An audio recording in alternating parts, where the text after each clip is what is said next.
रसिकहो नमस्कार. आजच्या मैफिलीत आपण उमा काकूच्या गोष्टी या कथा मालिकेतील पुढची कथा ऐकणार आहोत. कथेचं शीर्षक आहे बाळनपण. चला तर ऐकूया श्री स्वानंद जोशी लिखित कथा बाळनपण. मी या घरात आले त्याला 5 वर्ष होऊन गेली होती. किती काय काय घडलं या 5 वर्षात. वंसनचं लग्न, त्यांचं बाळनपण, दिगू भाऊजींचं घर सोडून मुंबईत जाणं, तात्या आणि पाठोपाठ माईंचा आधार कायमचा निघून जाणं.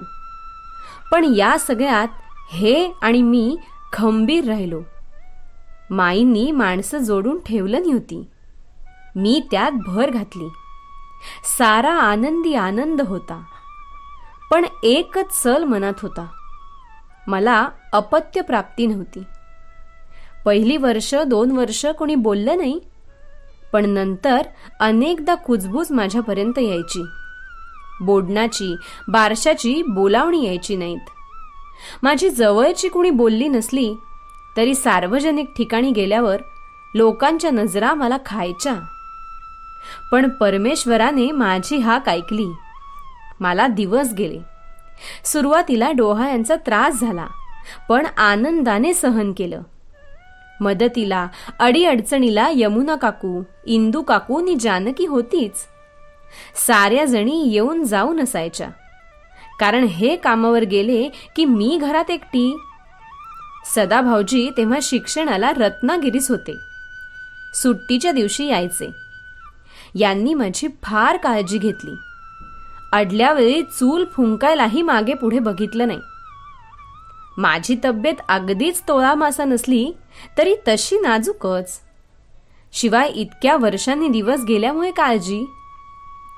7 महिने आनंदात गेले. यमुना काकूंनी पुढे होऊन कोजागिरीच्या दिवशी माझं चांदण्यातलं डोहाळ जेवण केलं. तेव्हा यांची आत्ते बयोताई आमच्याकडे माझ्या सोबतीला आल्या. त्या अलवणातल्या होत्या. पदरी मूल नाही आणि पुतण्याने संपत्तीत वाटेकरी नको म्हणून हाकलून दिलेलं. म्हणून अशाच कुठे कुठे राहायच्या. कामावे तो सामावे या उक्तीप्रमाणे त्या कधीच कुणाला जड झाल्या नाहीत. उलट एक आश्वासक आधार वाटायचा त्यांचा. स्वतःचं मूल नसलं तरी त्यांना बाळनपणातलं ज्ञान होतं. बऱ्याच जणींची सुटणूक केलेली हो त्यांनी. माझ्यासाठी बोलवता क्षणी हजर झाल्या. 8व्यात घरी आठांगुळ केलं. माझी आई मावशी आलेल्या. 9वा लागला तशी बयोताईंची भुणभुण सुरू. उमे, आता काही वाटलं तरी सांगत जा हो.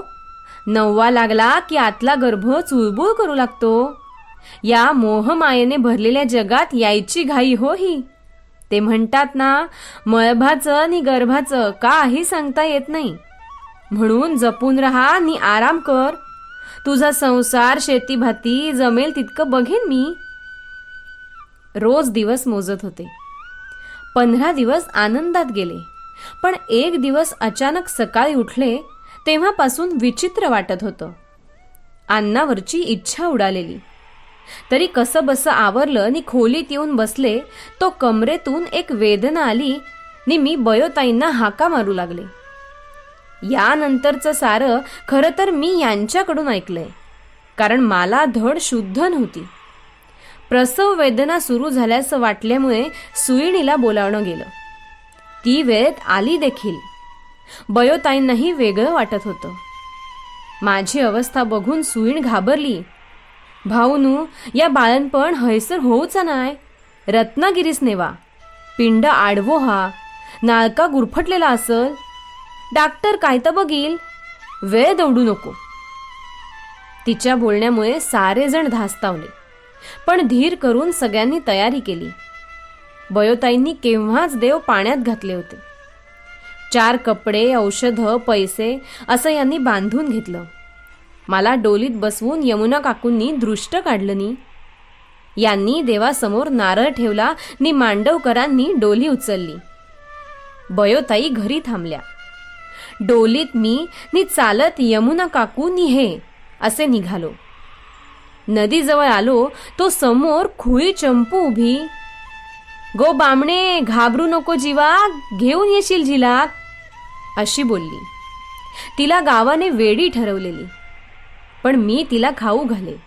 वाटेत भेटली तर चौकशी करायची म्हणून मी तिला जवळची. साऱ्यांना हा चंपीचा अपशकुन वाटला होता. पावसेतून घाट्या पाखाड्या चढत उतरत आम्ही कसोप सड्यावर आलो. वडवलीजवळ मी सावलीत डोलीत बसून होते. तासाभरात एक एसटीची गाडी आली. त्यात बसून भाट्यात उतरलो. मग दालद्याच्या होडीतून पलीकडे गेलो नि आम्ही कसे बसे रत्नागिरीस पोचलो. डॉक्टरांनी तपासलं नि ऑपरेशनची तयारी केली. हे खचले होते. ऑपरेशन नाही चांगलं झालं तर जीवाशी खेळ अशीच समजूत. यांनी जाऊन रत्नागिरीतल्या नातेवाईकांना बोलवून घेतलं. वेळेला माणसं हजर होती. ऑपरेशन झालं. मुलगा झाला. बराच वेळ मी शुद्धीत नव्हते. जरा शुद्ध आली नि बघते तो काय, यमुना काकू नातवाला घेऊन बसलेल्या.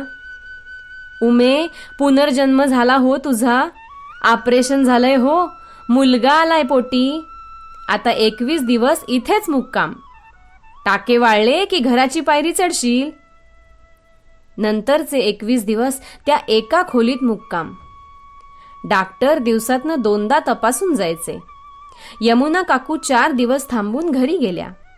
मग जानकी, इंदू काकू, भागीरथी या येऊन जाऊन होत्या. रत्नागिरीतले नातेवाईक डबा पाठवायचे, खुशालीला यायचे. वेदनांनी, औषधांनी, काळजीनी भरलेले ते 21 दिवस सरले. हे आणि बयोताई मला न्यायला आले. उमे, चल हो घरी. आज तुझी सासू असती तर नाचली असती आनंदाने. वेळ खाऊ बाळणपणातनं या डॉक्टरामुळे सुटलीस. हे बघ, घरचे वरणे नि कुळीत आणलेत. शंकर बिलाचे पैसे देईल गो, पण हे उपकार का पैशाने फिटायचे. तुझी सासू म्हणायची, देव या ना त्या रूपात येतोच, तो हा असा. सगळी निस्तरणी नि आवराआवर झाल्यावर निघालो. परत भाट्यात दालद्याच्या होडीतून पलीकडे नि मग बैलगाडीतून घरी. यमुना काकू दारात उभ्या. तांदूळ ओवाळून काढल्यावर औक्षण झालं नि मग रवानगी बाळंतिणीच्या खोलीत. जानकीने सारं सजवलं होतं. बाजलं मांडलं होतं. पाळणा माळ्यावरून खाली आला होता. बारसं नंतर होणार होतं, पण उमेचा गणेश, उमेचा गजानन अशी एक ना अनेक नावं बाळाला मिळत होती.